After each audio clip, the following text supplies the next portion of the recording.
Hi friends మనకు southern power distribution corporation of AP. So మనకి ఏపీకి సంబంధించి విద్యుత్ శాఖలో మనకి నోటిఫికేషన్ అనేది రిలీజ్ చేయడం జరిగింది. ఈ రోజు నుంచి మనకు నోటిఫికేషన్ అనేది స్టార్ట్ అయిపోయింది ఆన్లైన్ అనేది. సో మరి దీనికి పూర్తి వివరాలు లేట్ చేయకుండా మనం వెళ్ళిపోదాం. ఓకే, సో ఇక్కడ చూడొచ్చు మనము రిక్రూట్మెంట్ సంబంధించి.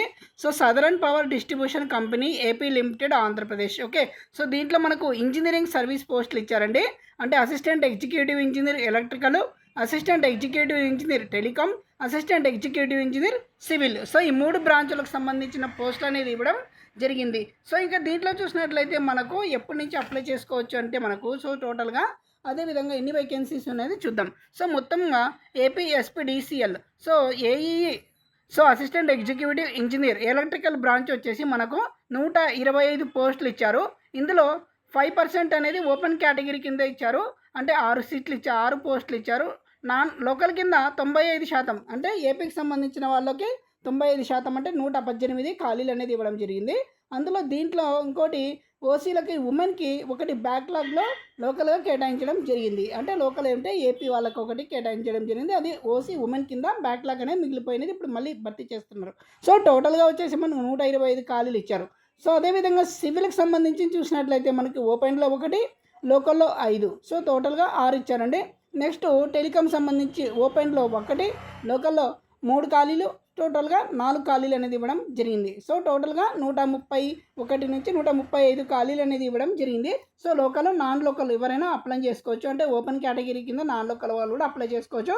95% మాత్రము లోకల్ వాళ్ళకి అనేది ఇవ్వడం జరిగింది. అంటే ఏపీ పీపుల్ ఎవరైనా అప్లై చేసుకోవచ్చు. ఓకే, ఇక ఎలిజిబిలిటీ ఏంటి, ఏజ్ లిమిట్ ఏంటి చూద్దాం. సో ఏజ్ వచ్చేసి no person shall be eligible for the recruitment if or she is less than 18 years age and he is more than so 42 years age. Okay, so మనకి 1/7/2026 నాటికి 18 సంవత్సరాల నుంచి 42 లోపల ఉన్న వాళ్ళు ఎవరైనా అప్లై చేసుకోవచ్చు. అయితే ఎస్సీ, ఎస్టీ, బీసీ, ఈడబ్ల్యూఎస్ వాళ్ళకు సో 47 సంవత్సరాల లోపల ఉన్న వాళ్ళు కూడా అప్లై చేసుకోవచ్చు అని చెప్పేసి ఇక్కడ ఇవ్వడం జరిగింది. సో దీంతోపాటు మనకి వికలాంగులకు కూడా ఇచ్చారండి. ఇందులో 52 సంవత్సరాల వరకు అనేది రిలాక్సేషన్ అది ఇవ్వడం జరిగింది. ఓకే, ఎడ్యుకేషన్ చూసినట్లయితే పోస్ట్ వైజ్గా so assistant executive engineer electrical, so a degree in electrical engineering, electrical and electronics engineering a university of India. Okay, so ఇది బ్రాంచ్ అండి. నెక్స్ట్ చూసినట్లయితే టెలికాం బ్రాంచ్ చూసినట్లయితే a degree in telecommunications, electronics and communication engineering. Okay, next civil అండి, a degree in civil engineering చేస్తే సరిపోతుంది. So ఇవన్నీ మన qualification అనేది చూసుకున్నట్లయితే సో ఏజ్ లిమిట్ 18 నుంచి 42. సో డిగ్రీలో బీఈ లేదా బీటెక్ ఎవరైనా అప్లై చేసుకోవచ్చు. ఓకే, ఇక నెక్స్ట్ చూసినట్లయితే మనకు క్వాలిఫై మార్క్స్ అనేది ఎంత ఉండాలంటే చూసినట్లయితే దీంట్లో కంప్యూటర్ బేస్డ్ ఎగ్జామ్ ఉంటుందండి. సో ఓసీ, ఈడబ్ల్యూఎస్కి 40% ఇచ్చారు, బీసీలకి 35%, ఎస్సీ, ఎస్టీ, పీడబ్ల్యూడికి 30% అనేది ఇవ్వడం జరిగింది. ఓకే, ఇక నెక్స్ట్ రెన్యుమరేషను స్కేల్ పే చూసినట్లయితే మనకు 86,245 రూపాయలు బేసిక్ అనేది ఉంటుంది. అయితే ప్రొబేషనరీ పీరియడ్లో మొదటగా 75,000 రూపాయలు అనేది ఇవ్వడం జరుగుతుంది. సో చాలా పెద్ద శాలరీస్ అండి ఇవి. సో మిస్ చేసుకోవద్దండి, అవకాశం ఉన్న వాళ్ళు మాత్రం. సో ఇంకా నెక్స్ట్ సిలబస్ చూసినట్లయితే ఇక్కడ అసిస్టెంట్ ఎగ్జిక్యూటివ్ ఇంజనీర్ ఎలక్ట్రికల్ వాళ్ళకు సో కోర్ సబ్జెక్ట్ పైన 70 మార్కులకు అనేది ఇవ్వడం జరిగింది. ఇందులో మనకు electric circuits, electrical machines, power systems and విధంగా utilization and control systems, measurements, analog and digital electronics, power electronics, అదేవిధంగా డ్రైవ్స్ అనేది ఇవ్వడం జరిగింది. నెక్స్ట్ ఎగ్జిక్యూటివ్ ఇంజనీర్ టెలికాం సంబంధించి కోర్ సబ్జెక్టు 70 మార్కులు ఇచ్చారంటే ఇందులో network analysis, 4th year series, అదేవిధంగా electronic devices, digital circuits, linear control system, transmission lines and antennas, Maxwell's equations and field theory. Okay, so wave guides and components, basics of micro processor, micro controllers అండి, communication system. ఇక next assistant executive engineer సివిల్కి సంబంధించి core subject పైన 70 మార్కులకు అనేది ఇవ్వడం జరుగుతుంది. ఇందులో strength material, reinforced concrete, soil machines, steel structure, fluid mechanics and foundation engineering, so ఇవన్నీ ఇవ్వడం జరిగింది. సో ఓకే, నెక్స్ట్ చూసినట్లయితే common syllabus for all exams. So reasoning and general intelligence ఉంటుందండి. General awareness, quantitative aptitude, English అనేది ఇవ్వడం జరుగుతుంది. దీంతోపాటు computer proficiency, test అనేది ఇవ్వడం జరిగింది. So computer proficiency test. ఇక next statement showing distribution of marks for direct recruitment of various post in AP SPDCL. Okay, ఇక్కడ చూసినట్లయితే మనకు అసిస్టెంట్ ఎగ్జిక్యూటివ్ ఇంజనీర్కు లేదా టెలికాం కావచ్చు, ఎలక్ట్రికల్ కావచ్చు, సివిల్ కావచ్చు అండి. కోర్ సబ్జెక్ట్ పైన 70 మార్కులకి ఇచ్చారు. అదేవిధంగా జనరల్ ఇంటెలిజెన్స్ రీజనింగ్ 5 మార్కులు, జనరల్ అవేర్నెస్కు 5 మార్కులు, ఇంగ్లీషు పైన 5 మార్కులు, నెక్స్ట్ క్వాంటిటివ్ ఆప్టిట్యూడ్ పైన 8 మార్కులు, సో కంప్యూటర్ నాలెడ్జ్ పైన 5 మార్కులు. సో టోటల్గా 100 మార్కులకి అనేది ఇవ్వడం జరిగింది ఈ క్వశ్చన్ పేపర్ అనేది. ఓకే, సో ఎవరికైనా కామన్ అండి ఇవన్నీ. కోర్ సబ్జెక్ట్ మాత్రం చేంజ్ అవుతుంది. ఎలక్ట్రికల్ వాళ్ళకి ఎలక్ట్రికల్, టెలికాం వాళ్ళకి టెలికాం, సివిల్ వాళ్ళకి సివిల్ అనేది ఇవ్వడం జరిగింది. ఓకే, ఇక నెక్స్ట్ చూసినట్లయితే ఇందులో reservation of local candidates. Reservation of local candidates shall be regulated in accordance with the paragraph 6, 7, 8. Okay, so దీనికి సంబంధించిన నోటిఫికేషన్ అనేది మీరు చూస్తే కనుక అర్థమవుతుంది.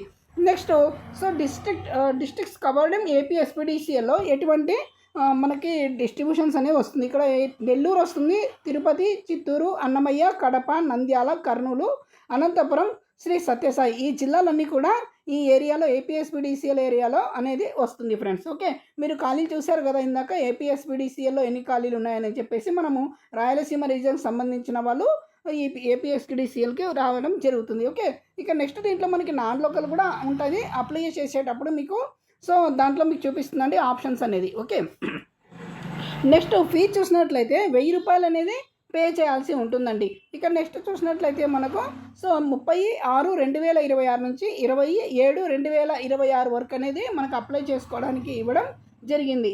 ఇక నెక్స్ట్ చూసినట్లయితే మనకు అప్లికేషన్ అవైలబుల్ ఫ్రమ్ 30/6/2026 అంటే ఈరోజు ఉదయం 10 గంటలకు ఓపెన్ అయిందండి. సో చివరి తేదీ 27/2026 రాత్రి 11:59 వరకు అనేది ఉంటుంది. సో అప్లికేషన్ ఫీజు 10,000 రూపాయలు అని చెప్పేసి ఇవ్వడం జరిగింది. ఒకవేళ మీ నెట్ సెంటర్కి పోయినట్లయితే మీరు సర్టిఫికెట్లన్నీ తీసుకొని వెళ్ళాలి. ఒకవేళ 10th mark list, inter mark list, degree mark list, అదేవిధంగా మీరు బీటెక్ చేశారు కాబట్టి బీటెక్ మార్క్ లిస్టు ఇవన్నీ కూడా ఆధార్ కార్డు, ఫోటో, సంతకం ఇవన్నీ కూడా అప్లోడ్ చేయాలి. సో కాబట్టి మీరు ఏదైనా సరే సర్టిఫికేట్స్ అని మిస్ చేసుకోకుండా వెళ్ళండి. ఒకవేళ మీ నెట్ సెంటర్కి పోయినట్లయితే వాళ్ళకి ఛార్జెస్ పే చేస్తే సరిపోతుంది అప్లికేషన్ ఫీజుతో పాటు. ఓకే, సో మనకి నెక్స్ట్ కంప్యూటర్ బేస్డ్ టెస్ట్ అని చెప్పాం కదా. సో నెక్స్ట్ టెస్ట్ అనేది మనకి ఆగస్ట్లో ఉంటుందండి ఎగ్జామ్ అనేది. సో దీన్ని బట్టి మీరు తొందరగా ప్రిపేర్ అయితే బాగుంటుంది. Okay, constitution of examination centres. So మీరు ఎగ్జామినేషన్ సెంటర్స్ ఒకవేళ ఇచ్చి ఉంటే కనుక ఎగ్జామ్ సెంటర్స్ అనేది పెట్టుకోండి. ఓకే, ఇక్కడ ఇచ్చారు కదా, ఆదోని ఇచ్చారండి మనకి ఏపీలో, ఆదోని ఇచ్చారు, భీమవరం, గుత్తి కూడా ఇచ్చారు ఇక్కడ. So next Kadapa, Kurnool, Mylavaram, Narsipatnam, Proddatur, Rajam, so ఈ విధంగా ఇవ్వడం జరిగింది. సో మీకు ఎక్కడ దగ్గర అనేది చూసుకొని అప్లై చేసుకోండి. తొందరగా అప్లై చేసుకుంటే మీకు ఎగ్జామ్ సెంటర్స్ కూడా దగ్గర పడే అవకాశం ఉంటుంది ఫ్రెండ్స్. సో ఓకే, నెక్స్ట్ చూసినట్లయితే cities in other states. So మనకి ఇవి కాకుండా వేరే స్టేట్స్ కూడా ఇవ్వడం జరిగింది. తెలంగాణలో హైదరాబాద్, ఖమ్మం, కర్ణాటకలో బెంగళూరు, తమిళనాడులో చెన్నై, ఒడిశాలో బరంపూర్ అనేది ఇవ్వడం జరిగింది. ఓకే, నెక్స్ట్ ఎగ్జామ్ వచ్చేసి మనకు 22/8/2026 నుంచి 29/8/2026 వరకు అనేది ఇవ్వడం జరిగింది. ఓకే, నెక్స్ట్ ఎగ్జామినేషన్ డ్యూరేషన్ వచ్చేసి మనకి 3 గంటలు అనేది ఇవ్వడం జరిగింది ఫ్రెండ్స్. ఓకే, ఇక నార్మలైజేషన్ చూసినట్లయితే మనకు normalization procedure will be adapted for recruitment of post assistant executive engineer, assistant telecom, electrical and civil. Okay, the following normalization procedure technique will be adapted. Okay, ఇక్కడ చూసుకోవచ్చు మనం చూసినట్లయితే నార్మలైజేషన్ ఫార్ములా చూసినట్లయితే మనకు normalization mark of so ఇంత of candidates first shift of M is given by. Okay, మనకి shift బట్టి normalization అది ఇవ్వడం జరిగింది. ఓకే, సో ఇది చూసుకొని జాగ్రత్తగా మీరు అప్లై చేసుకోండి. ఓకే, నెక్స్ట్ చూసినట్లయితే ఇనిషియల్కి అని ఇస్తారండి, ఫైనల్కు కూడా ఇస్తారు. సో ఇందులో మీరు వరి కావాల్సిన అవసరం లేదు రిజల్ట్ కోసం. ఇక next preparation of merit list. The merit list shall be prepared based on the marks secured by the computer based test. Horizontal reservation shall be adjusted with in the respective vertical reservation categories as per the application rules. So where the candidates get equal number of marks CBT, 2 or more candidates get equal total number of marks, those candidates shall be bracketed. Candidates within the same bracket shall then be ranked 1, 2, 3 according to age, oldest being considered for selection. Okay, so ఇదండి. ఇక next certificate verification. Exam తర్వాత మనకి certificate verification ఉంటుంది.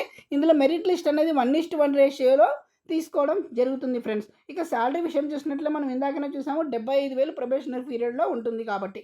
Okay, next చూసినట్లయితే during the certificate verification process the authorized officer or committee shall verify the following original documents. So application form, hall ticket ఇవన్నీ ఖచ్చితంగా మీరు పెట్టుకోవాలి. నెక్స్ట్ 10th మార్క్ లిస్ట్ ఉండాలి. Next చూసినట్లయితే ఒరిజినల్ కమ్యూనిటీ అంటే caste certificate, ఒకవేళ handicapped అయితే handicapped certificate, school studies అండి ఇవి 4th నుంచి డిగ్రీ వరకు స్టడీస్ అనేది పెట్టుకోండి. టీసీలు కూడా ఏమైనా ఉంటే టీసీలు కూడా పెట్టుకోండి. Okay, residence certificate, so proof of ID, Aadhaar card, voter card ఇలా ఏమైనా ఉన్నాయి మీ దగ్గర ఒక సెట్ అనేది పెట్టేసుకోండి ఎప్పుడైనా మనకు ఇబ్బంది లేకుండా. Okay, next preparation of selection list. So after completion of certificate verification A provisional selection list shall be prepared from among the candidates found eligible. So okay, the allotment of candidates AP Transco, AP Genco, AP EPDCL, AP CPDCL, AP SPDCL. So ఇవన్నీ కూడా మనకి Jones అనేది ఇవ్వడం జరిగింది. మీరు ఏ జోన్కి వస్తారని చెప్పేసి ఇక్కడ లోకలా నాన్ లోకలా చూసుకోండి. దాని ప్రకారం మీరు అప్లై చేసుకుంటే సరిపోతుంది. Okay, issue of appointment letter. అపాయింట్మెంటెడ్ orders shall be issued the candidates included in the final selection list subject of fulfillment of conditions prescribed in the notification and relevant service regulations. Okay, next execution of bond. So మనకి కంపల్సరీగా ఒక bond అనేది వాళ్ళకి రాసివ్వాల్సి ఉంటుంది. దీని విలువ వచ్చేసి 110 రూపాయల బాండ్ అనేది ఇవ్వాల్సి ఉంటుంది. ఎందుకంటే మినిమం 5 years అయినా మీరు కంపల్సరీగా ప్రొబేషనరీ పీరియడ్ తర్వాత వీళ్ళ దగ్గర కంపల్సరీగా జాబ్ చేయాల్సి ఉంటుంది. ఓకే, నెక్స్ట్ చూసినట్లయితే మనకు మీరు కంపల్సరీగా ఒకవేళ 7 years ఇంట్లో లేకపోతే మనకు మీరు ఇచ్చిన ప్రకారం బాండ్ ప్రకారం మీరు ఉండలేకపోయినాము, మేము వద్దు వేరే జాబ్ వచ్చిందని వెళ్ళిపోతే సో ఇబ్బంది పడతారు కాబట్టి ఇవన్నీ బాండ్ అనేది కంపల్సరీగా ఇవ్వాల్సి ఉంటుంది, security bond. Okay, so next చూసినట్లయితే మనకు any candidate who resigns from the service APSPDCL servicing minimum period of 5 years after completion of probation period shall have to pay some. So 10 lakh rupees అనేది pay చేయాల్సి ఉంటుంది. So ఒకవేళ మీరు join అయ్యారు 2 ఏళ్ల తర్వాత ప్రొబేషనరీ పీరియడ్ తర్వాత మాకు వస్తుంది, మాకు మేము వెళ్ళిపోదాం అనుకుంటే వాళ్ళకు 5 లక్షలు సో కట్టాల్సి వస్తుంది, లేకపోతే 10 లక్షలు అనేది పే చేయాల్సి ఉంటాయి 5 సంవత్సరాల బయట వెళ్ళిపోతే. సో కాబట్టి మీరు నోటిఫికేషన్ చూసుకున్నారు కాబట్టి మీకు ఇంట్రెస్ట్ ఉంటేనే పెట్టుకోండి. సో ప్రొబేషనరీ పీరియడ్ అనేది అందరికీ కామన్గా ఉంటుంది. ఆ సమయంలో మనం ఎటువంటి గొడవలు పెట్టుకోవడము ఇలాంటివి చేయకూడదండి. ఓకే, సో ఇదండి. ఇంకేమైనా డౌట్స్ ఉంటే కింద కామెంట్ చేయండి. దీనికి సంబంధించిన డీటెయిల్స్ అనేది ఇవ్వడం జరిగింది. ఓకే, ఇంకేమైనా డౌట్స్ ఉంటే కామెంట్ చేయండి, తప్పకుండా సమాధానం చెప్తాను. ఈ వీడియో నచ్చినట్లయితే లైక్ చేయండి, షేర్ చేయండి, సబ్స్క్రైబ్ చేయడం మర్చిపోద్దు. ఓకే, సో మనకి ఇక్కడ చూడొచ్చు మనకు పేమెంట్ వచ్చేసి మనకు 30/6/2026 నుంచి 27/2026 ఇచ్చారు. ఆన్లైన్ మాక్ టెస్ట్ ఇచ్చారండి 15/8/2026 నుంచి. హాల్ టికెట్స్ వచ్చేసి 7 days బిఫోర్ ద ఎగ్జామినేషన్ అని చెప్పేసి ఇచ్చారు.